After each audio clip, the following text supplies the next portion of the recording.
Silo's Season 3 Episode 4 may seem quieter than the explosive episodes surrounding it, but appearances can be deceiving. Instead of delivering constant action, this chapter focuses on moving every major storyline into position before the season reaches its biggest revelations. By the end of the episode, Juliet discovers a secret that changes everything she believed about Silo 18. Billings uncovers evidence that points toward a much larger conspiracy.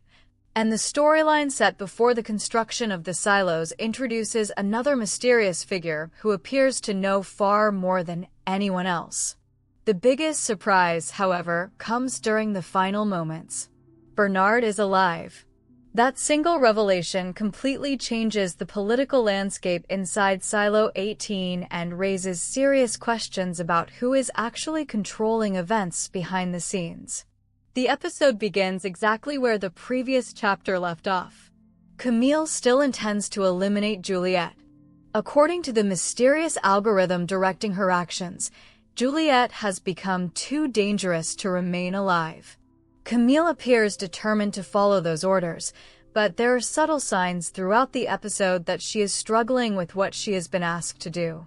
She wants Juliet removed, yet she seems reluctant to carry out the murder herself.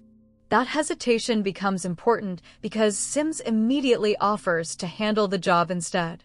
On the surface, it looks like Sims has once again become completely loyal to Camille. However, the episode quietly suggests something very different. Rather than trying to kill Juliet, Sims appears to be buying her time. That hidden agenda becomes clearer as the story progresses. Juliet receives unexpected help from Amy, one of the medical staff members. Instead of sedating Juliet, Amy secretly injects Emerson with a sedative. That simple decision allows Juliet to escape before anyone realizes what has happened. Amy also reveals another fascinating detail. Long before Juliet began secretly avoiding the medication designed to suppress her memories, someone else had already been replacing those drugs. That explains why the memory suppressants never seem to have their intended effect. More importantly, it introduces another mystery. Someone inside the silo has quietly been protecting Juliet for much longer than anyone realized. The episode does not reveal who that person is, leaving another important question hanging over the story. Amy willingly allows herself to be captured so Juliet can escape. It is another reminder that resistance inside the silo has grown far larger than the authorities understand. Juliet's next ally turns out to be Shirley. Through a clever distraction created by Knox, Shirley overhears Sims and Camille discussing Juliet's escape. She immediately follows Juliet and eventually arrives just in time to help her avoid capture. One of the most interesting aspects of these scenes is Sims' behavior. Although Juliet believes he is trying to catch her, several moments suggest he is intentionally allowing her opportunities to escape. His movements seem almost too slow. His decisions appear strangely convenient. Viewed carefully, it feels less like a pursuit and more like a carefully staged performance. If that interpretation is correct, then Sims has secretly switched sides without even telling his own wife. Eventually, Juliet reaches the sealed entrance leading toward the enormous underground chamber known as the Digger Void. Everyone believed Martha had permanently sealed the entrance. Instead, Juliet discovers the barrier was never fully closed. Someone intentionally left a way through. She climbs deeper than anyone has gone in years. Every step downward reinforces one of the central ideas running throughout the entire series. Every time Juliet believes she has reached the bottom of the truth, she discovers another hidden level beneath it.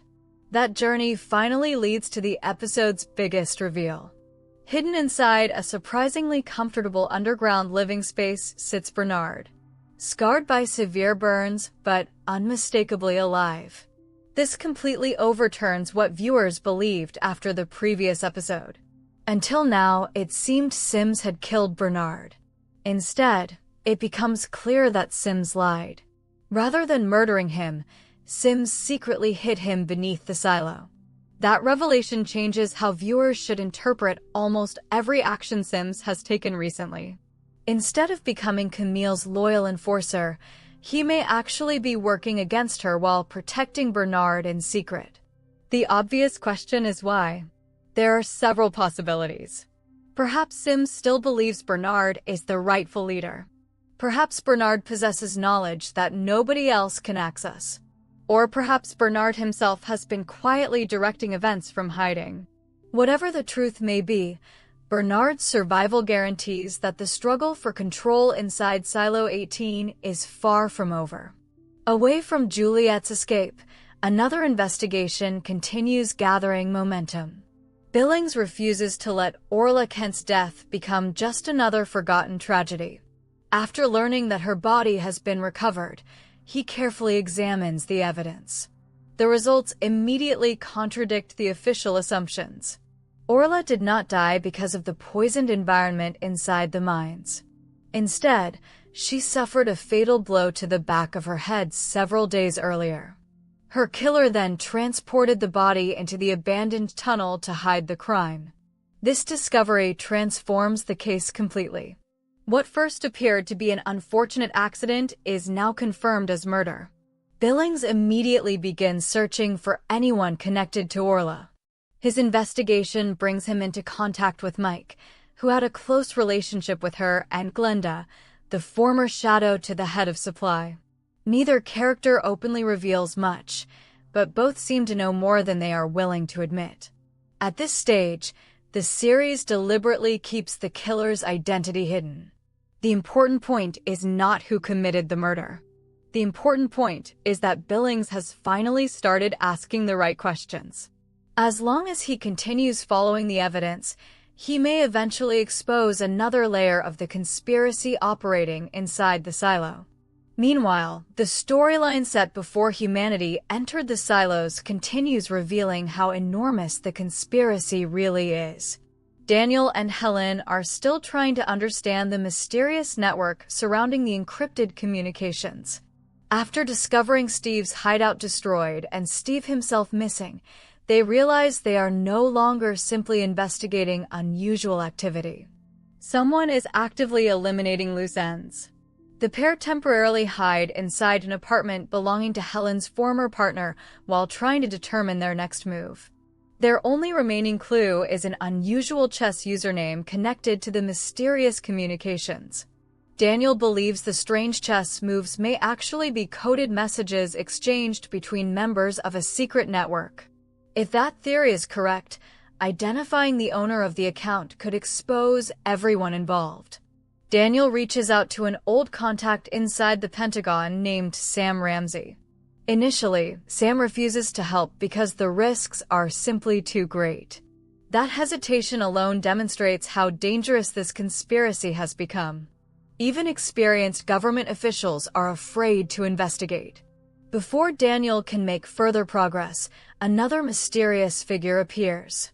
An older white-haired man who has quietly appeared several times throughout the season finally steps into the spotlight. He already attended Alameda's funeral.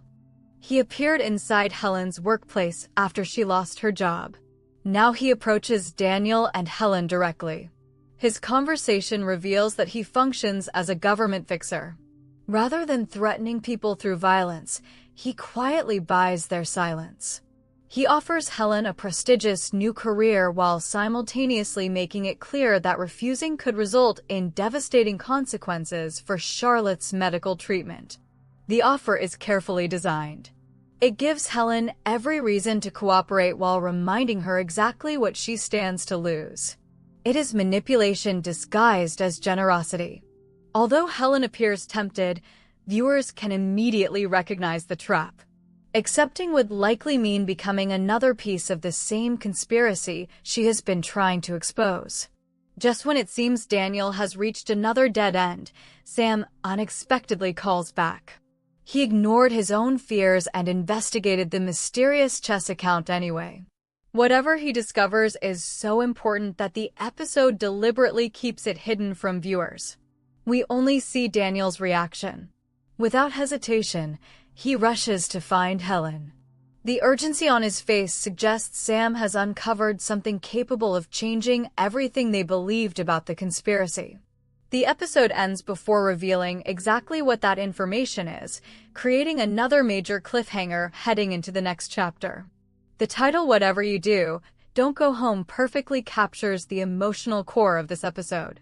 Every major character believes they are getting closer to safety or closer to the truth. Instead, each discovery pulls them deeper into danger. Juliet finds another hidden layer beneath the silo. Billings uncovers evidence of murder rather than accident.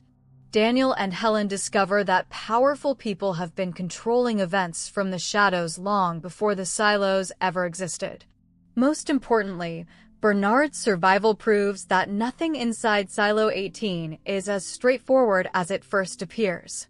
His return completely reshapes the balance of power and suggests that the biggest secrets of the silo are still waiting to be uncovered. With several storylines now approaching critical turning points, Episode 4 feels less like a conclusion and more like the calm before the storm. Every revelation points toward something much larger, and if Bernard truly holds the answers hidden beneath the silo, the next episodes could finally reveal the truth that has been buried since the very beginning.